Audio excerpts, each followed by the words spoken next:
today, not a victory of party, but a celebration of freedom, symbolizing an end as well as a beginning, signifying renewal as well as change. For I have sworn before you and Almighty God the same solemn oath our forebears prescribed nearly a century and 3/4 ago. The world is very different now, for man holds in his mortal hand the power to abolish all forms of human poverty and all forms of human life. And yet the same revolutionary beliefs for which our forebears fought are still at issue around the globe. The belief that the rights of man come not from the generosity of the state, but from the hand of God. We dare not forget today that we are the heirs of that first revolution.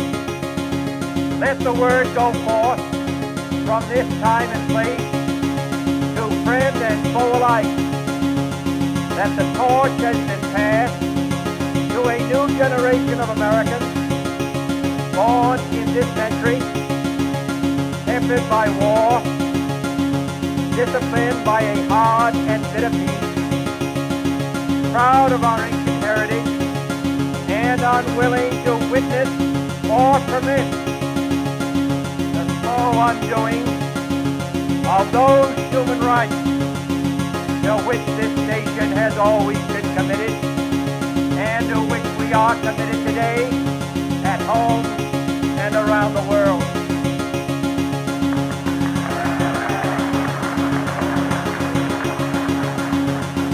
Let every nation know, whether it wishes us well or ill, that we shall pay any price, bear any burden, meet any hardship, support any friend, oppose any foe, to ensure the survival and the success of liberty.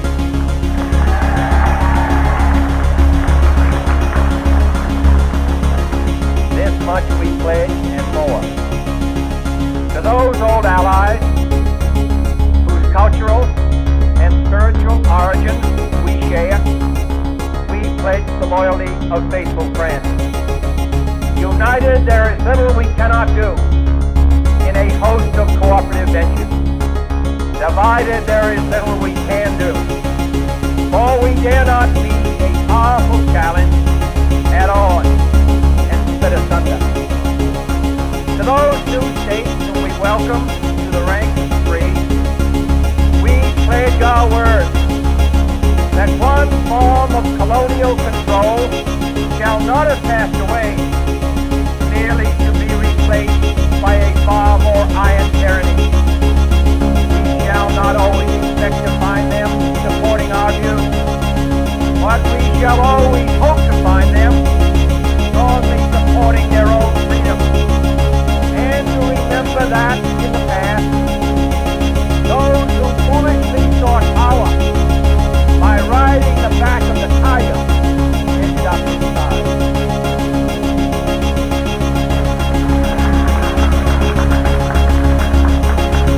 To those people in the huts and villages of our patrol, struggling to break the bonds of mass misery, we pledge our best efforts to help them help themselves.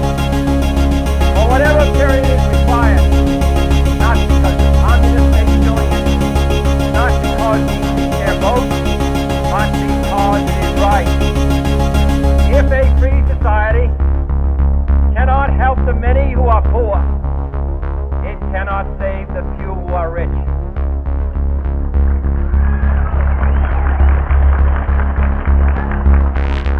To our sister republics south of our border, we offer a special pledge to convert our good words into good deeds, in a new alliance for progress, to assist free men and free government casting off the chains of poverty. But this peaceful revolution of hope cannot become the prey of hostile powers. Let all our neighbors know that we shall join with them to oppose aggression or subversion anywhere in the Americas. And let every other power know that this hemisphere intends to remain the master of its own house.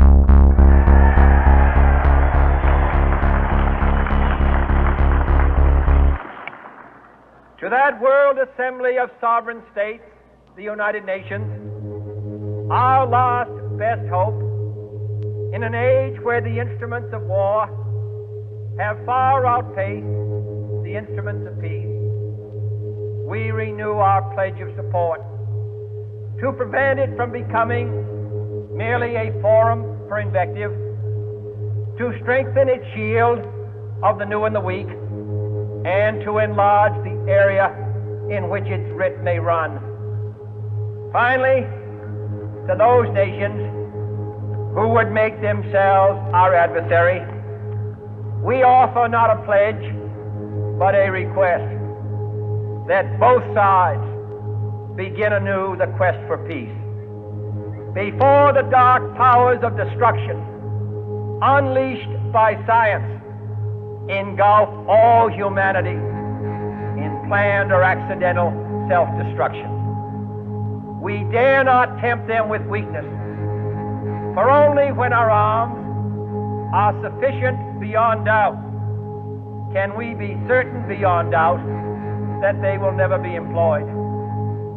But neither can two great and powerful groups of nations take comfort from our present course, both sides overburdened by the cost of modern weapons, both rightly alarmed by the steady spread of the deadly atom, yet both racing to alter that uncertain balance of terror that stays the hand of mankind's final war.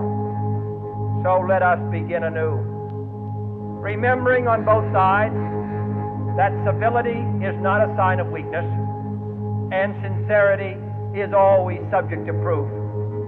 Let us never negotiate out of fear, but let us never fear to negotiate.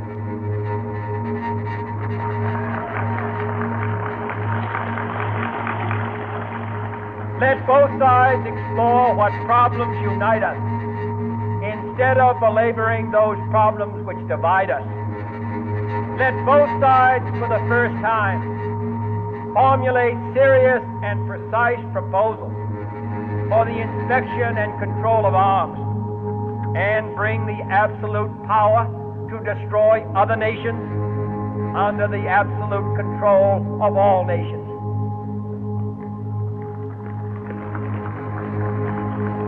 Let both sides seek to invoke the wonders of science instead of its terrors.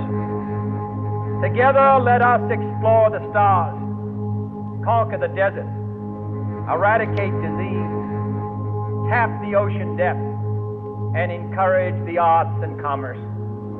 Let both sides unite to heed in all corners of the earth the command of Isaiah to undo the heavy burden and let the oppressed go free.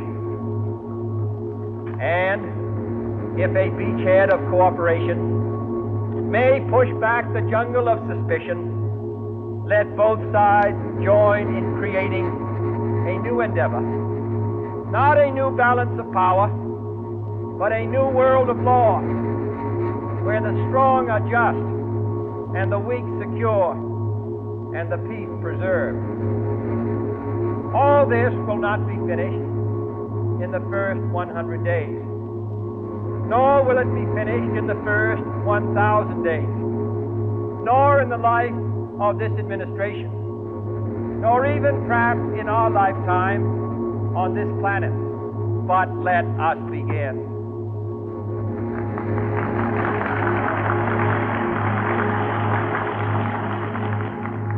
In your hands, my fellow citizens, more than mine, will rest the final success success or failure of our cause. Since this country was founded, each generation of Americans has been summoned to give testimony to its national loyalty. The graves of young Americans who answered the call to service surround the globe.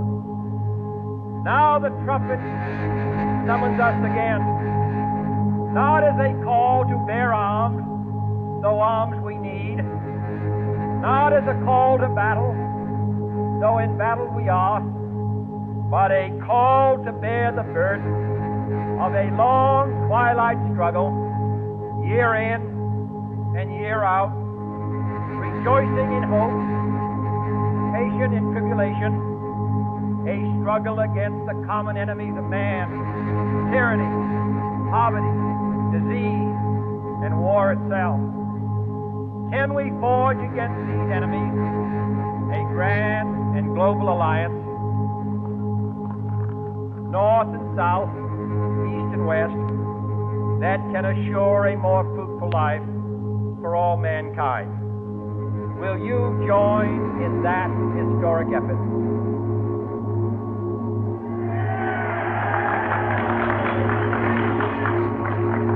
In the long history of the world, only a few generations have been granted the role of defending freedom in its hour of maximum danger.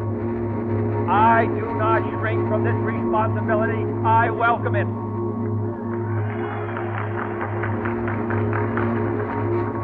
I do not believe that any of us would exchange places with any other people or any other generation. The energy, the faith, the devotion which we bring to this endeavor will light our country and all who serve it. And the glow from that fire can truly light the world. And so, my fellow Americans, ask not what your country can do for you. Ask what you can do for your country.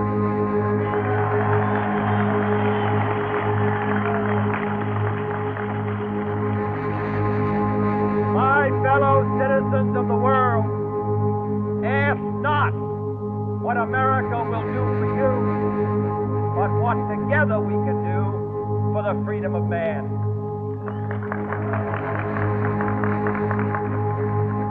Finally, whether you are citizens of America or citizens of the world, ask of us here the same high standard of strength and sacrifice which we ask of you.